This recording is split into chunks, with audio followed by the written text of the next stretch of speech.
What's up guys, I'm Phoenix Master 1 and welcome back for some more Fire Emblem Heroes, and today we got an update notification for November's update, so I'll be giving my thoughts and we'll be discussing the contents of this update, and you can also leave your thoughts in the comment section down below. Let's have a chill discussion, and I'll be covering all of the weapon refines in depth when we actually get the update, so make sure you like and subscribe so that you can get those videos.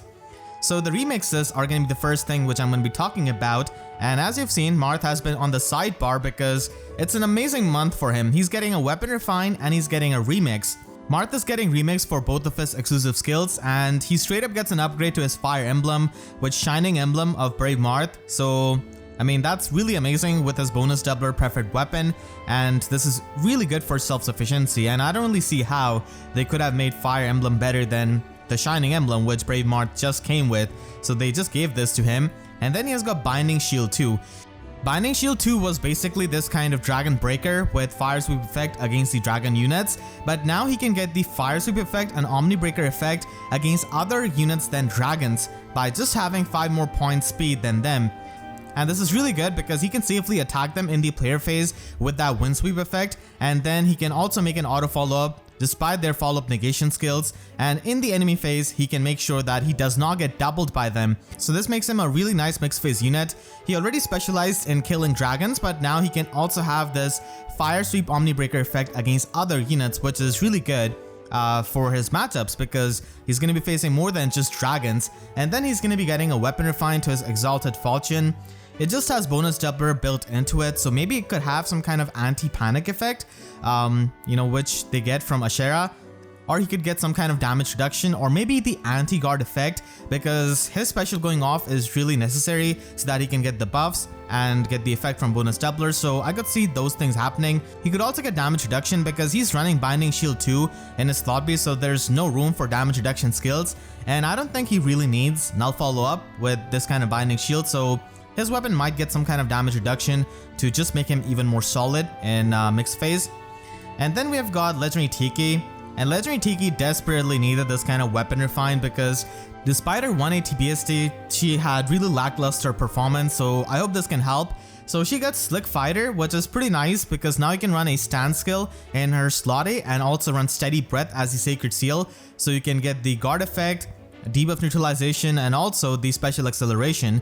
And she gets remixed to her With Everyone Slotsy skill, and this can now buff up the defense and resistance of allies within 2 spaces, and of course buff herself, and this basically has a Spectrum Far Save built into it. And this is a really good thing because even though Tiki has got some speed, at the end of the day the armor metagame is towards the save tanking, so having this kind of preferred save skill is really amazing for Tiki. Now the question is that if she gets a good enough weapon refine to make use of this, because Legendary Tiki is still Legendary Tiki. She is going to be dying to Legendary Julia, Legendary Alm, and Legendary Claude in the Earth season despite this far save skill, so she really needs to have a good weapon refine to make full use of this kind of save skill that she has got. It can also give her +4 to all of her stats, which is really helpful, but again, she needs some kind of better weapon refine in my opinion for arena performance, because those units which I mentioned before are really insane and can really bully Legendary Tiki, especially Legendary Julia and Legendary Claude, which are going to be pretty common in the Earth season where she is also a Legendary unit. So those matchups really matter. So this is a really nice boost, but I think for most people the final verdict of Legendary Tiki will be decided on the weapon refine. Also, there's a really funny thing that Marth's fodder doesn't really get improved by any kind of way. I was thinking that maybe he would get attack speed unity in place of his bond skill, or maybe even a menace skill in place of flash, but nope, they just gave him Shining Emblem right away and no inheritable new skill. Tiki has got Slick Fighter, which is definitely pretty nice because it's a really rare fighter skill. You could get Crafty Fighter from the Divine Code section, but it's really hard to get Slick Fighter, so now it's a bit more easily available because she's going to be present on a Sparkable banner. And now let's take a look at the other weapon refine. So we are also going to be getting weapon refine for Legendary Hector. He did get the remix to his Ostia Pulse, and he also got Crafty Fighter. Ostia Pulse is definitely a pretty nice boost. Ostia Pulse 2 alone makes him quite relevant because he has got this kind of global tactic time pulse, which is absolutely amazing. And now getting the Refine to Thunder Armads will make him better in the combat as well, because he's definitely lacking Thunder Armads is a pretty simple follow-up negation weapon, so he definitely needs some extra stats there, and maybe he could get some kind of overtuned weapon refine like Brave Hector, but I really doubt that. Normal Hector still hasn't got his weapon refine to the original Armads. Let's hope that he can get the weapon refine before Halloween Hector gets one, because now he's been in the waiting room for such a long time, and for absolutely no reason. Like, it is not like Armads, the original one, is some kind of distant counter weapon or anything like that. It just has quick riposte built into it, that's it. But yeah, Legendary Hector is definitely competing with stuff like Valentine Gusta, Brave Edelgard, and so many other Axe armors. But his main selling point is the support that he provides with Ostia's Pulse. So I could also see them just taking Thunder Armads in a more supportive direction, because just improving his combat is not going to be enough compared to many of the modern units. So definitely looking forward to how they handle his weapon refine. And then we have got refine to Linus as well.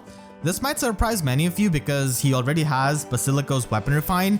And this doesn't really set a precedence in my opinion, because Linus, when he came out in 2018, he already had the weapon refine. It's not like Raven and Linus got a weapon refine at the same time. It's just that he had the weapon refine just from the start. So he didn't technically get one, he just started with one.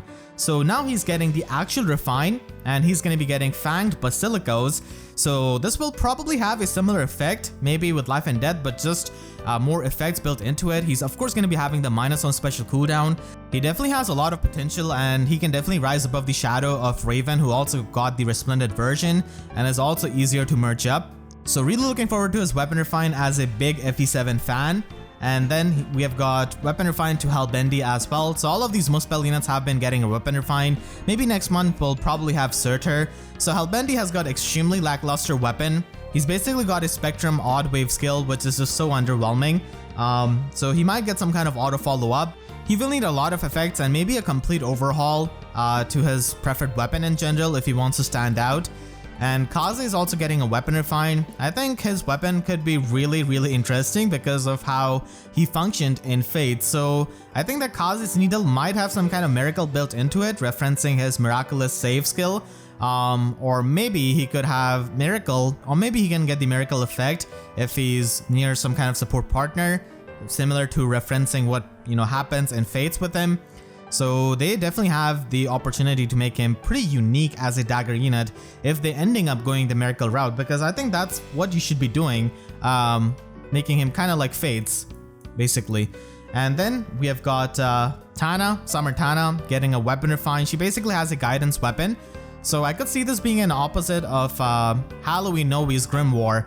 So Halloween Noe with Grimoire can teleport within 2 spaces of any ally for 2 spaces.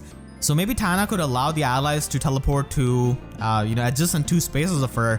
I think that would be pretty amazing, and also a contrast to Halloween Noe and how these teleportation weapons function. And finally, we've got Kliff getting a weapon refine to Sagittae weapon. Looking back at it, this weapon has just got such a stupid condition. So he needs to have 5 less attack than the enemy to get +5 to all of her stats during the combat. And they also did that with Selena's weapon refine, and this is kind of really convoluted effect. In my opinion, they should probably revamp this and make it so that it compares like a base stat total. So because Kliff was released in Gen 2, he will have more BST than pretty much most of his enemies. So they could try to do that. And again, he just needs a lot more effects in his weapon, maybe some unique effects, because pure stats are not going to be helping him as a infantry blue mage. The competition is just so high with Guinevere, Ishtar, Micaiah, just so many units honestly. So Kliff definitely needs something really extraordinary because he's a 5-star logged unit, and he also doesn't have the highest base attack. He's got like 30 base attack, so he needs just a lot. So there's a lot of expectation out of these weapon refines. I hope that we can get a really good batch. And then we have the Ephemera units for next month, and it's really amazing that we're getting a free lull skill. So definitely try to get Perceval. He has got lull attack speed, and lull skills are always 5-star locked, so the fact that we're getting for free means that you should immediately get that. He also has attack defense solo and rouse defense resistance, which in my opinion are not really all that coveted. You can have attack defense solo on so many other units, and I think that rouse defense res is going to be eventually on some kind of real unit. Then we've got Adrift female Corrin, and her main fodder is basically the rally attack speed plus skill. That's it. She doesn't really have anything. Adrift male Corrin has null follow up, so he would have been much better in my opinion. And then we've got Zealot as the Grail unit being added. He of course has attack defense form at 4-star, which is a really nice budget skill, and Love Candela Bra is also a pretty nice support axe. We have another Axe Cavalier in Lex in the Ephemera shop, and his main fodder is attack defense push 3, so you could use this if you want to have attack defense push 4 and another skill from a unit like Bramimond or maybe Dual Lift. And he's a pretty popular merch project, so I think many people are going to be going for him.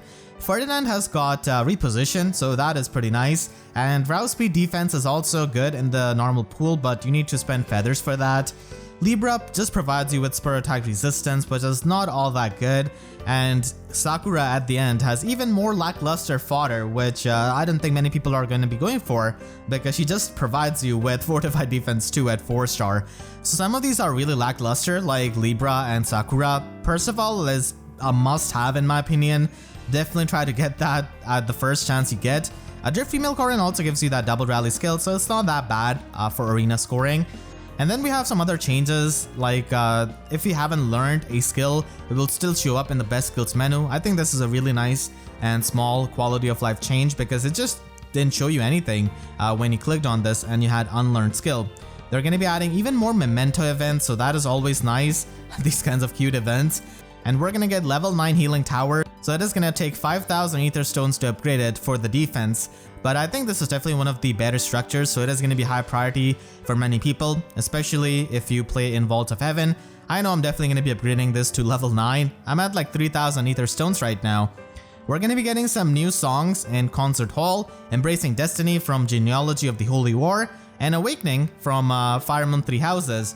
This is basically the cutscene music which they had in Three Houses. Not gonna spoil the moment, of course. Nifl's Icicle is gonna be upgradable to level 5.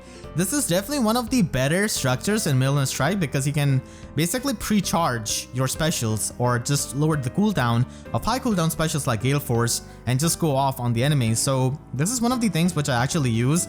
And then we'll have Nana and Alfric in the Grail shop. So yeah, that is going to be the update for this month. Let me know what you think about it in the comment section down below, and I hope you all enjoyed this video. If you did, then make sure to leave a like and a comment, helps me tremendously. And if you really enjoyed, you could always support me directly by using super thanks or by becoming a YouTube member. And for more FEH videos, make sure to subscribe and hit the notification bell, because YouTube sub boxes are about as functional as Legendary Tiki against Legendary Julia. So that's it, I'll see you guys next time. Thank you so much for watching and have a great day.